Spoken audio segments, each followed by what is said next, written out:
सिंग साध्य परिवार खंडीपाड़ा आदिवासी फिटनेस सेंटर मालिश सेंटर खंडीपाड़ा मी ह्या दादांचं कमरेचं नस काढले आहे असे मी 9 केस काढले आहे तर परंतु याचं हे जे फोटो उचलताना यांना हे होऊन गेलं होतं आणि इथं हाडूक कमरमध्ये इथं हाडूक इकडे तिरपं होऊन गेलं होतं आणि पाठीमध्ये इथं नस गेली होती आणि इथून नस गेली होती पाया तर यांना कमरमध्ये असं संधी टाकल्यासारखं वाटायचं आणि आता चांगलं आहे. हे पहिले 1.5 वर्षापूर्वी मी कमरेचेच माझ्याकडे इलाज करण्यासाठी आले होते पण चांगले होऊन गेले होते आणि आता पण यांना सांगितलं होतं 10 किलोच्या वरती वजन उचलायचं नाही सांगितलं होतं पण यांनी वजन उचललं आणि त्याच्यामुळे नकळत यांच्याकडून चूक झाली आणि यांचं कमर झालं. आज हे चांगले झाले 3 दिवस यांना मालिश केली एकदम चांगले झाले.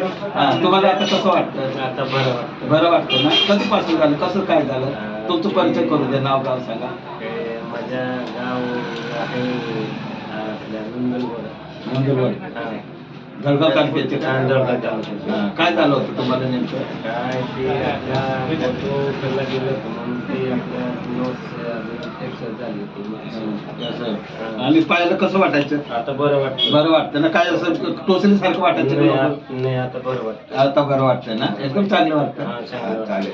असे कोणी असतील माझ्याकडे कमरवाले असं कमरचे मी 9 केस काढले कमरेची नस 1-1.5 लाख रुपये लागतात नस काढायला डॉक्टरकडे गेले तर परंतु मी त्यांचं बिना ऑपरेशनचं नस काढून देतो. कवडी गुडघेवाले असतील गुडघा घासले गेला नाही पाहिजे आणि गुडघा घासला नाही गेला पाहिजे 1-1.5 वर्ष बी झाले असेल चालेल त्याच्यामध्ये मी ते गुडघा 100% तर नाही सांगू शकत पण निश्चितच 70% तर होऊनच जाईल चांगलंच होईल.